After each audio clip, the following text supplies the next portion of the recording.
आज की लेक्चर में जो हम बात करने वाले हैं वो क्या है, मोल कंसेप्ट। क्या है? मोल कंसेप्ट, है ना। तो आज हम मोल कंसेप्ट में कुछ बेसिक, है ना, बेसिक जानते हैं, है ना। मोल कंसेप्ट होता क्या है ना। तो मोल कंसेप्ट, है ना, तो मोल कंसेप्ट में पहले हमने मोल्स के बारे में जानना जरूरी है। तो मोल कंसेप्ट में मोल जो एक मोल जो होता है वो किसके बराबर होता है? 1 एवोगैड्रो नंबर के बराबर होता है। किसके बराबर होता है? 1 एवोगैड्रो नंबर के बराबर होता है, जिसमें हमारा Na जो है वो क्या एवोगैड्रो नंबर है। जो एवोगैड्रो का नंबर का जो वैल्यू होता है वो 6.022 × 10 के पावर 23 होता है। ठीक है, जिसमें एक मोल जो होता है 1 एवोगैड्रो नंबर के बराबर होता है, जहाँ पे 1 मोल बराबर कितना हो गया? 6.022 × 10 के पावर 23 होता है। तो मोल्स जो हम कैलकुलेट करते हैं वो तीन तरीके से कैलकुलेट करते हैं। पहला, है ना, मोल्स हम नंबर के टर्म में कैसे निकालेंगे। दूसरा, मोल्स हम मास के टर्म में कैसे निकालेंगे। तीसरा, मोल्स हम वॉल्यूम के टर्म में कैसे निकालेंगे। तो उसका अलग अलग केस हम देख लेते हैं, है ना। पहला जो हम मोल्स हम नंबर के टर्म में कैसे निकालेंगे, तो पहला केस हम रहा है moles in term of number. तो नंबर के टर्म में अगर मोल्स निकालने को अगर मेरे से बोल दिया तो मोल्स इज इक्वल टू हो जाएगा गिवन नंबर। जो अपने को क्वेश्चंस में नंबर दिया होगा इसको हम क्या करेंगे, एवोगैड्रो नंबर से डिवाइड कर देंगे, वो हमारा क्या निकल जाएगा? मोल्स निकल जाएगा। किसका मोल्स निकल जाएगा? तो नंबर का मोल्स निकल जाएगा, है ना। अब यहाँ पे देखो moles in term of number, तो मोल्स इज इक्वल टू क्या है? Given number upon Avogadro number. हमने यहाँ पे आपको बता रखा हूँ ये Na जो हमारा है वो किसके बराबर? Avogadro number. जो एवोगैड्रो नंबर का वैल्यू होता है कितना? 6.022 × 10 के पावर 23 होता है। तो given number upon Avogadro number हो गया। इसको हम एक क्वेश्चंस के जरिए समझते हैं। तो क्वेश्चंस हमारा है पहला 6.022 × 10 के power 23 proton calculate the moles of proton. अब ये बोल रहा है ना, कितना मोल प्रोटॉन है उसमें, है ना। आपने को ये देखो, है ना, ये संख्या किसका नंबर दिया? प्रोटॉन कितना नंबर्स में प्रेजेंट है क्वेश्चंस में। तो प्रोटॉन मतलब क्या? गिवन नंबर आपको दे रखा है कितना? 6.022 × 10 के पावर 23 दे रखा है। तो मैंने आपको एक फार्मूला बताया हूं, मोल्स बराबर गिवन नंबर बटे एवोगैड्रो नंबर। जो तो गिवन नंबर क्वेश्चन में क्या है? 6.022 × 10 के पावर 23। तो एवोगैड्रो नंबर है 6.022 × 10 के पावर 23, है ना। गिवन नंबर है 6.022 × 10 के पावर 20। इसको हमने डिवाइड कर दिया, है ना, 1 से कैंसिल हो गया, कट कर दिया हमने। ठीक है, तो हमारा क्या हो गया? प्रोटॉन कितना हो गया? 1 मोल्स आ गया। कितना आ गया? 1 मोल प्रोटॉन हो गया, है ना।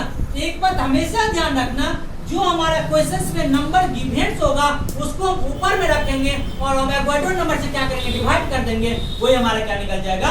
मोल्स निकल जाएगा। पहला बात।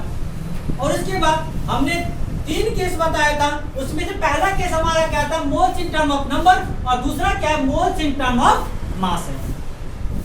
तो moles in term of mass में, है ना, उसमें देखो लास्ट में मास लिखा हुआ है। तो जो गिवन मास होगा उसको हम किससे डिवाइड कर देंगे? मोलर मास से डिवाइड कर देंगे, वो हमारा क्या निकल जाएगा? मोल्स निकल जाएगा। तो मोल्स बराबर गिवन मास अपॉन क्या हो जाएगा? मोलर मास निकल जाएगा, है ना। जिस तरीके से हमने वहां पे किया था नंबर के टर्म में क्या था? Given number upon Avogadro number, है ना। उसमें आप एवोगैड्रो नंबर से डिवाइड मत कर देना, क्योंकि हमने बता रखा हो हमारा मास के टर्म में जो अगर मोल्स निकालेंगे तो हमारा मोल्स बराबर होता है गिवन नंबर और अपॉन क्या होता है? Molar mass. Given mass upon क्या होता है? मोलर मास होता है। तो गिवन मास, तो इसको हम एक क्वेश्चन के जरिए समझते हैं। एग्जांपल एक दिया हमने, 10 ग्राम क्या है? Calcium carbonate. मतलब पूछ रहा है कैल्शियम कार्बोनेट कितना ग्राम? तो 10 ग्राम। तो कैल्शियम कार्बोनेट जो 10 ग्राम है, तो पहले क्वेश्चंस बनाने से पहले क्वेश्चंस में जो आपको गिवन है पहले उसको आप रिटेन कर लो। रिटेन कर लिया? अभी नहीं किया तो अभी मैं बता रहा हूँ। यहाँ पे देखो क्वेश्चन से बोल रहा है 10 gram of CaCO3।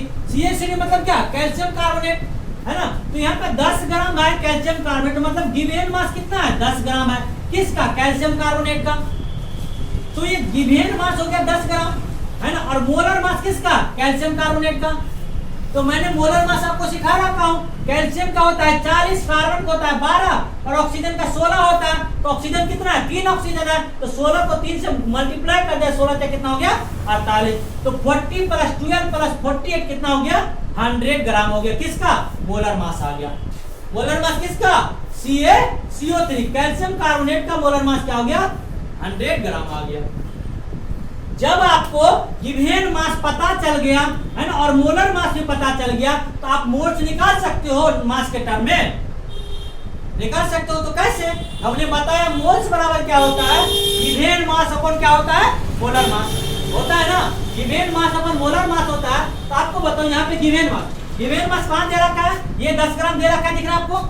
Given mass 10 ग्राम दिख रहा है ना। तो गिवन मास आपको अगर 10 ग्राम दिख रहा है तो 10 ग्राम हमने 10 यहाँ पे लिख दिया, ठीक है। उसके बाद देखो मोलर मास है, तो मोलर मास CaCO3 का कितना दे रखा है? 100 ग्राम दिख रहा है, 100 ग्राम दे रखा है ना। तो 100 ग्राम जो है यहाँ पे हमने 100 लिख दिया, ठीक है। तो ये 100, ये 10 है, यहाँ पे क्या है? 100 है। तो एक जीरो से एक जीरो कट गया, एक जीरो से एक जीरो कट गया, बचा का 1/10 बचा, 1/10 बचा। तो उसको डिवाइड करेंगे तो कितना आ गया? 0.1 मोल्स आ गया। किसके टर्म में वो मोल्स आया? मास के टर्म में आ गया, है ना। है ना, कोई सा भी क्वेश्चन अगर आपको है ना मोल्स अगर पूछ दिया मास के टर्म में, तो उसको कैसे निकालोगे? Given mass upon molar mass. जो क्वेश्चंस में गिवन मास होगा उसको हम ऊपर में रखेंगे और मोलर मास को नीचे में रख के क्या करेंगे? उसको डिवाइड कर देंगे, वो हमारा निकल जाएगा मोल्स। किसके टर्म में निकलेगा? तो वो मास के टर्म में निकलेगा। और हमारे थर्ड केस जो था वो क्या था? वॉल्यूम। तो वॉल्यूम जो होता है moles in term of volume, मतलब वॉल्यूम के टर्म्स में आप मोल्स कैसे फाइंड आउट करोगे? तो पहली बात, वॉल्यूम के टर्म्स में मोल्स निकालने के लिए है ना, आपको जो है ना क्वेश्चन वो किस में होना चाहिए? गैस में होना चाहिए। किस में होना चाहिए? गैस में। तो मैंने लिखा हूं moles can be calculated only for gas. Only gas के लिए ही आप मोल्स निकाल सकते हो वॉल्यूम के टर्म में। वो गैस किस में होगा? वो गैस होगा किसमें? एसटीपी में। किस में होगा? एसटीपी में। जो एसटीपी का वैल्यू जो होता है कितना होता है? 22.4 लीटर के बराबर होता है। तो वही नोट है हमने, कोई भी 1 मोल गैस का जो वॉल्यूम होता है वो कितना होता है? 22.4 लीटर के बराबर होता है। किसी भी 1 मोल गैस का जो वॉल्यूम होता है कितने बराबर होता है? 22.4 लीटर के बराबर होता है। जिसमें हमने मोल्स बराबर आपको बता दिया, गिवन वॉल्यूम अपन क्या हो गया? 22/4 लीटर आ गया, ठीक है। 22/4 लीटर आ गया। फिर एक बार 1 मिनट में उसको रिवीजन कर लेते हैं, है ना। हमने बोला मोल का से मतलब 1 मोल किसके बराबर होता है? एवोगाड्रो नंबर के बराबर होता है। जिसमें एवोगाड्रो नंबर का वैल्यू कितना होता है? 6.022 × 10⁻23 होता है ना। 1 मोल बराबर कितना हो? तो 1 एवोगाड्रो नंबर के बराबर होता है। तो 1 मोल किसके बराबर हो गया? 6.022 × 10⁻23 के बराबर हो गया। तो मोल्स हम 3 टर्म में निकालेंगे। पहला हमारा क्या था? नंबर के टर्म में कैसे निकालेंगे मोल्स, है ना। तो जो नंबर के टर्म में मोल्स निकालेंगे, जो हमारा क्वेश्चन में गिवन नंबर होगा उसको ऊपर में रखेंगे, है ना, और एवोगाड्रो नंबर से डिवाइड कर देंगे, वो हमारा मोल्स निकल जाएगा किसके टर्म में? नंबर के टर्म में, है ना। इसी तरह से हमने बताया, ये क्वेश्चन बताया 6.022 × 10⁻23 प्रोटॉन से कैलकुलेट बोल रहा है मोल्स ऑफ प्रोटॉन, है ना। तो गिवन नंबर इतना दे रखा है, उसको हमने ऊपर में रखा और एवोगाड्रो नंबर से हमने डिवाइड कर दिया, हमारा 1 मोल प्रोटॉन निकल गया। उसी तरह हमें मास के टर्म में निकाला है मोल्स, तो किसको रखेंगे? गिवन मास जो होगा उसको ऊपर में रखेंगे, मोलर मास से उसको डिवाइड कर देंगे, हमारा मोल्स निकलेगा किसके टर्म में? तो मास के टर्म में। जिस तरह हमने एक एग्जांपल है 10 ग्राम ऑफ कैल्शियम कार्बोनेट, तो गिवन मास कितना है? 10 ग्राम है और मोलर मास कितना है? 100 ग्राम है। तो यहाँ पे लिख देखो मोल्स बराबर क्या लिखा? गिवन मास ऊपर मोलर मास, है ना। तो गिवन मास अपने को यहाँ पे 10 ग्राम था और मोलर मास कितना था? वहाँ पे 100 ग्राम था। तो 10/100, 1 जीरो से 1 जीरो कट गया, बचा 1/10, तो 0.1 मोल आ गया अपने आ गया ना। अब तीसरा केस हमने बताया moles in term of volume. तो वॉल्यूम के टर्म में मोल्स कैसे निकालेंगे? तो वॉल्यूम के टर्म में मोल्स निकालने के लिए हमें 3 चीज जरूर है। पहला वो होना चाहिए किसमें? गैस में होना चाहिए। वो गैस में होगा तो वो एसटीपी में होना चाहिए। अगर एसटीपी में होगा तो कोई भी 1 मोल गैस का जो वॉल्यूम एसटीपी में किसके बराबर होता है? 22.4 लीटर के वो बराबर होता है। तो मोल्स बराबर क्या होगा? गिवन वॉल्यूम अपॉन 22.4 लीटर होता है, ठीक है।